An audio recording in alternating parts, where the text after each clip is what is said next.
ICC T20 ప్రపంచ కప్లో super 8 round నేటి నుంచే స్టార్ట్ కానుంది. కొలంబో వేదికగా జరగబోయే తొలి మ్యాచ్లో పాకిస్తాన్, న్యూజిలాండ్ తలపడనున్నాయి. బలాబలాల పరంగా పాక్ అంటే కివీస్ మెరుగ్గా ఉన్నప్పటికీ ఎప్పుడెలా ఆడుతుందో తెలియని జట్టును తేలిగ్గా తీసుకునే పరిస్థితి లేదు. అలాగే న్యూజిలాండ్ కూడా గ్రూప్ స్టేజ్లో మంచి ప్రదర్శన కనబరిచింది.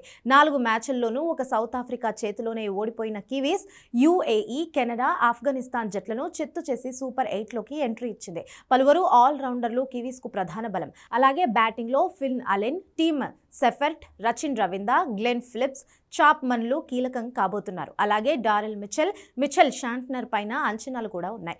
బౌలింగ్ పరంగా జాకబ్ డఫీ అదరగొడుతున్నాడు. దాదాపు ప్రతి మ్యాచ్లోనూ అద్భుతంగా బౌలింగ్ చేస్తున్నాడు.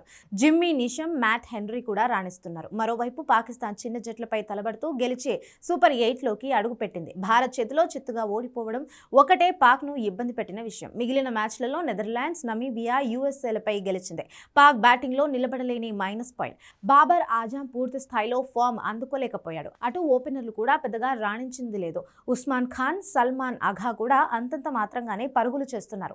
సూపర్ 8లో ఈ బలహీనతలను అధిగమించగలిగితేనే కివీస్ను నిలువరించుకోగలుగుతుంది. ఇదిలా ఉంటే గత రికార్డులను చూస్తే నువ్వా నేనా అన్న విధంగా పోటీ జరిగింది. ఇరు జట్లు 49 మ్యాచ్లలో తలపడితే 24 సార్లు పాక్ గెలిచింది. 23 మ్యాచ్లలో కివీస్ విజయాన్ని సొంతం చేసుకుంది. ప్రపంచ కప్లో మాత్రం కివీస్ పై పాక్దే పై చేయిగా ఉంది. మ్యాచ్కు వర్షం ముప్పు పొంచి ఉండగా కొలంబో పిచ్ చేసింగ్ చేసే జట్టుకే కలిసొచ్చే అవకాశాలు ఎక్కువగా ఉన్నాయి.